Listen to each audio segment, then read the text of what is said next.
Hello friend, welcome to the lecture of vibration of 2 degree of freedom system.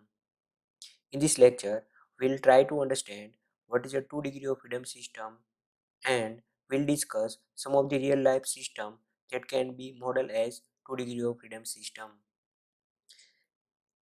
We'll also see how to derive equation of motion of 2 degree of freedom system and how to calculate natural frequency and mode shapes of 2 degree of freedom system. First, we'll talk about degree of freedom. In any system, degree of freedom will show how many independent coordinates required to completely describe motion of the system. In any system, only one coordinate is required to specify its motion, then it's called as single degree of freedom system. If two independent coordinate is required to specify its motion, then it's called as two degree of freedom system. In single degree of freedom system, only one equation of motion that will represent vibration of entire system, while in case of two degree of freedom system, two equation of motion that will represent vibration of entire system. Now, we'll start with simple real life problem that can be modeled as 2 degree of freedom system. In this figure, bicycle is there and if someone is interested to calculate vibration coming to the rider. So, in this case, we have to consider stiffness of this stiffness coming from this shocker. This is a mass of rider and Ks is the stiffness of shocker. This is shocker. This is wheel and this is tire. So this is a simple single degree of freedom system model. If someone is interested to study detailed model of the system, then we have to consider vibration coming from ground to the rider. In this case, this is a mass of rider, this is a stiffness of shocker, and this is a there is a mass of wheel, and this is a stiffness of tire. So this is a 2 degree of freedom system model. Now let us consider ideal two mass M1 and M2 and three spring with stiffness K1, K2 and K3. The displacement of mass M1 from its equilibrium position is x1 and the displacement of mass M2 from its equilibrium position is x2. Now, for the derivation of equation of motion, first we have to assume x1 is greater than x2, or we can also assume x2 is greater than x1.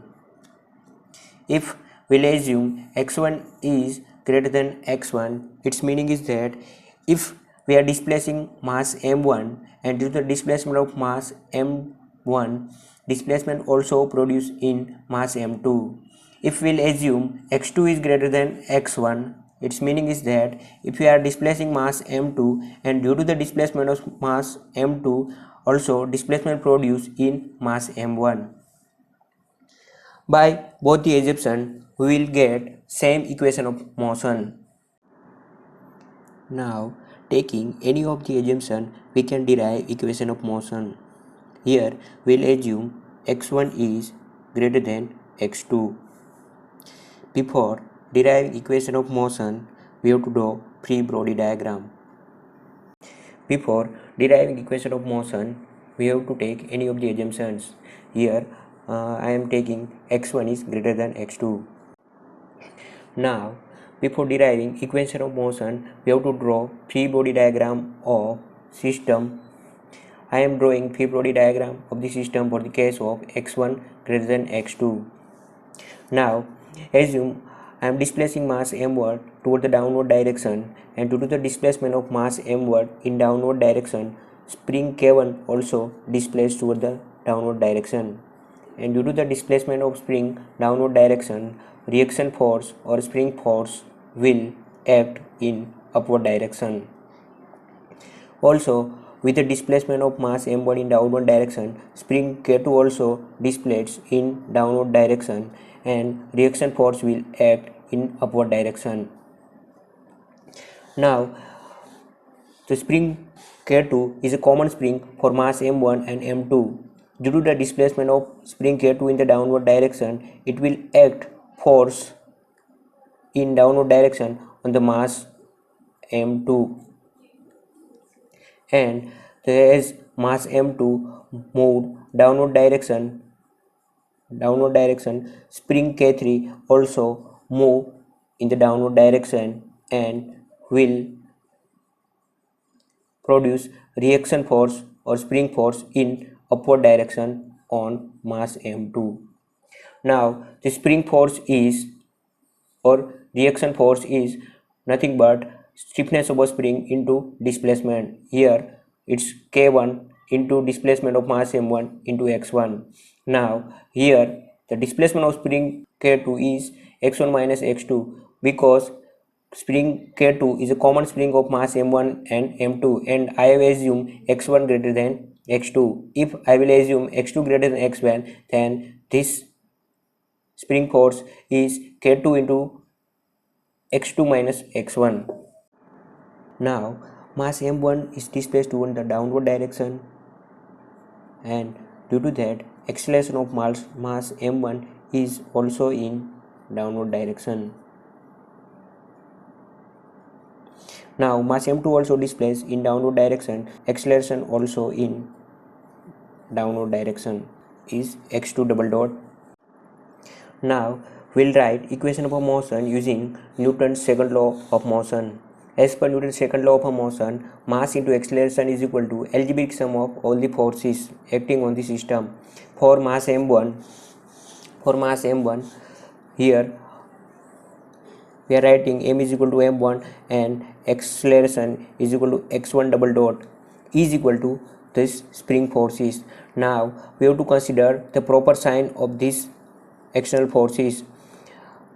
If the direction of the external force is in the direction of acceleration, then it can be considered as positive, or if it is in opposite direction, then it can be considered as negative. Here we can see the direction of spring force is K1 x1 is in opposite direction, and also this spring force is also in opposite direction, so we have written both as a negative, minus K1 x1 minus K2 into x1 minus x2. Now we are rearranging this equation, opening the bracket and again rewriting this equation and taking this both the term K1 x1 minus K2 x2 in the left side and taking x1 common, and now we can say this is the equation 1. For mass m2, mass is m2 and acceleration is x2 double dot is equal to, here we can see this force is in the direction of acceleration, so we can consider it as a positive, so it is K2 x1 minus x2, and this is in opposite direction, so it's we consider it can as a negative. Now again rewriting and opening the bracket and now taking this both the term in the left side and taking x2 common, now we can say this is equation number 2. Now we'll assume the solution of displacement x1 is x1 sine omega t and solution of displacement x2 is x2 sine omega t. Here is x1 and x2 are amplitude of both the masses m1 and m2, and omega is the natural frequency which are same for the both the masses. Now we'll do double differentiation of these both the amplitudes. The differentiation of x1 is x1 double dot is equal to minus x1 omega square sine omega t, and differentiation of x2 is x2 double dot is equal to minus x2 omega square sine omega t. Putting all this value x1, x2, x1 double dot and x2 double dot in the equation 1 and 2. First, we'll put this 4 value in the equation 1. Now, if I am putting this all the 4 the values in equation 1, and now in the sin omega t is common in this all this term, so this cancel out. Again, solving this equation and writing this equation in the form of x1 by x2 is equal to k2 divided by minus m1 omega square plus k1 plus k2. We can say this is equation number 3. Now putting all this for the value in the equation 2, we can write, now putting all these values in the equation 2, we can write this, and here sin omega t is also a common, so we'll cancel out. And again solving and writing this equation in the form of x1 by x2, this is called as equation number 4. Now we will equate equation number 3 and 4. After putting this equation 3 and 4 here, we'll do cross multiplication, and after writing and rearranging this term in the form of m1 m2 omega square minus m2 k1 plus k2 plus m1 k2 plus k3 omega square plus k2 into k1 plus k3 into k1 plus k3 into k2 equal to 0. This equation is called as a frequency equation or characteristics equation. We can say this is equation number 5. Now for the simplification of this problem or this equation, we can assume m1 is equal to m2 is equal to m, and k1 is equal to k2 is equal to k3 is equal to k. Now putting this value of m1 m2 and m, and k1 is equal to k2 is equal to k3 is equal to k in the equation number 5, we can write this equation in the form of m square omega square minus 4km omega square plus 3k square. This equation is quadratic in the form of omega square. Now let us assume omega square is equal to y, so we can write this equation is m square y square minus 4km into y plus 3k square is equal to 0. So now this equation is in the quadratic in the form of y. Now solution of this quadratic equation is in the form of y is equal to minus b plus or minus under root b square minus 4ac divided by twice a. Here a is m square, b is equal to minus 4km, and c is equal to 3k square. Now putting this value of a, b, c in the y, so here this is the value, and after solving this, y is equal to, we can get y is equal to 2k plus or minus k divided by m. We have assumed y is equal to omega square, so putting y is equal to omega square, so this is the value. Now we can say this is as a equation number 6. Now we have omega square is equal to 2k plus or minus k upon m. From the equation 6, we can get two values of omega, means two natural frequency of the systems. Now writing this is omega is equal to under root 2k plus or minus k upon m. Now up by putting plus and minus value, we can get two natural frequencies. First I will put minus signs, so first natural frequency is omega n1 is equal to under root 2k minus k upon m. Now 2k minus k is k, so first natural frequency of the system is under root k by m. Now putting the plus sign, 2k plus k is 3k, so second natural frequency of the system is under root 3k by m. Now putting the value of both the natural frequencies omega n1 and omega n2 in the equation number 3,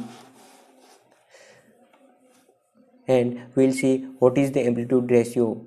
Now this is the equation number 3, x1 by x2 is equal to k2 divided by minus m1 omega square plus k1 plus k2. Now putting here, we have assumed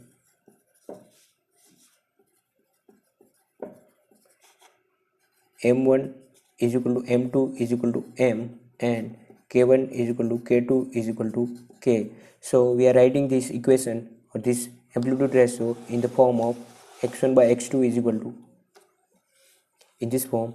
And now putting the value of omega or the natural frequency first omega n1, so we can say this amplitude ratio x1 by x2 omega n1, and putting the value of omega n1 and also putting the value of omega n2. After solving this, we can get the ratio amplitude ratio for the natural frequency 1 omega n1 is 1 and amplitude ratio x1 by x2 for natural frequency 2 is minus 1. The equation number 7 and equation number 8 both are the important equation. From the equation 7, we can conclude that when system frequency is omega n1, then ratio of the both the mass amplitude is 1, and when the system frequency is omega n2, the ratio of the both the mass amplitude is minus 1.